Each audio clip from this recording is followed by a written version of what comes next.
नमस्कार, मैं सोनू आपका भाई। आज आपको दिल्ली यूनिवर्सिटी के हंसराज कॉलेज के बाहर की जो दीवारें, वहां की स्थिति दिखाता हूं। किस प्रकार से वहां पे इतना बुरा हाल है वो आपको मैं दिखाता हूं। हंसराज कॉलेज हॉस्टल की दीवार से ही ये स्थिति सामने आपको दिखाता हूं। इतना बुरा हाल हो जाता है पे आने जाने के लिए पैदल रास्ता नहीं है। कहने को पटरी है मगर यहाँ पे पैदल आ नहीं सकते इस पटरी से, क्योंकि पूरा का पूरा एमसीडी दोबारा इनको दे दिया गया है।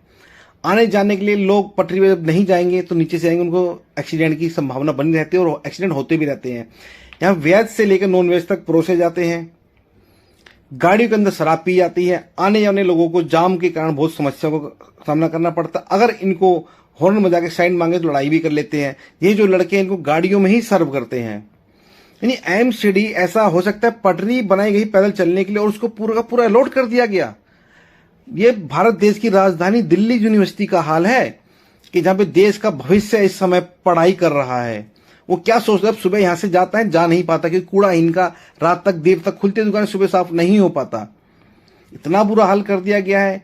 पटरी जो बनाई गई थी किसी के द्वारा के यहाँ पे पैदल आने जाने के लिए पूरा का पूरा हॉस्टल गेट से लेकर बैंक तक पूरा अलॉट कर दिया गया है। रात में एक अवैध तरह की मार्केट यहाँ पे लग जाती है। आने जाने के लिए रास्ता नहीं रहता। लोग शराब पी के इन्हीं के यहाँ रुक जाते हैं और गाड़ियों में इसी तरह से बैठे रहते हैं। ये फ्रंट का देखो, बियरें पड़ी है खाली। सो रात के समय यहाँ पे क्या होता होगा, लोग मकान बनाते हैं, मलबा गिर जाते हैं, पटरियां टूटी पड़ी हैं। ये देखो मलबा किसी के मकान का पड़ा हुआ है। ये वो यूनिवर्सिटी है जहाँ पे हमारे माननीय प्रधानमंत्री जी भी इन्हीं यूनिवर्सिटी से पढ़े हैं। शायद वो इस रास्ते से आए गए जरूर होंगे। और हमारी जो इस समय हमारी मुख्यमंत्री हैं रेखा गुप्ता जी, वो भी दिल्ली यूनिवर्सिटी की ही छात्र रही हैं।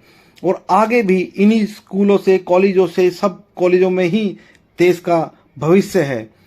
मैं मानता हूं आने वाली पीढ़ियां भी इसी कॉलेज से ही निकलेंगी और देश का भविष्य उज्जवल होगा। तो मगर अभी वो जब इन रास्तों से आते जाते उनको कठिनाइयों का सामना करना पड़ता होगा। एमसीडी डिपार्टमेंट के मेयर साहब, नए निर्वाचित मेयर जी आपसे, और काउंसलर साहब आपसे, और एमएलए जी आपसे, तो पटरियां तक टूटी पड़ी हैं। ये कॉलेज के बाहर की स्थिति है, दिल्ली यूनिवर्सिटी के कॉलेज के बाहर की स्थिति है। ये तो बिगर बोले ठीक हो जानी चाहिए थी। झोपड़ियां बन गई हैं, टैक्सी स्टैंड बन गया है, पटरियां टूटी पड़ी हैं, साफ सफाई की कोई इतनी व्यवस्था सही से नहीं है।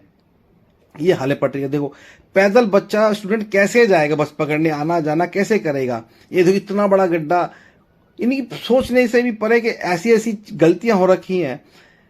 तो मेरी आप सबसे बहुत विनती है, बहुत उम्मीदें हैं पूरे एमसीडी डिपार्टमेंट से, काउंसलर जी आपसे, एमएलए जी आपसे, कृपया करके इसको सही कराएं। जय हिंद, जय भारत।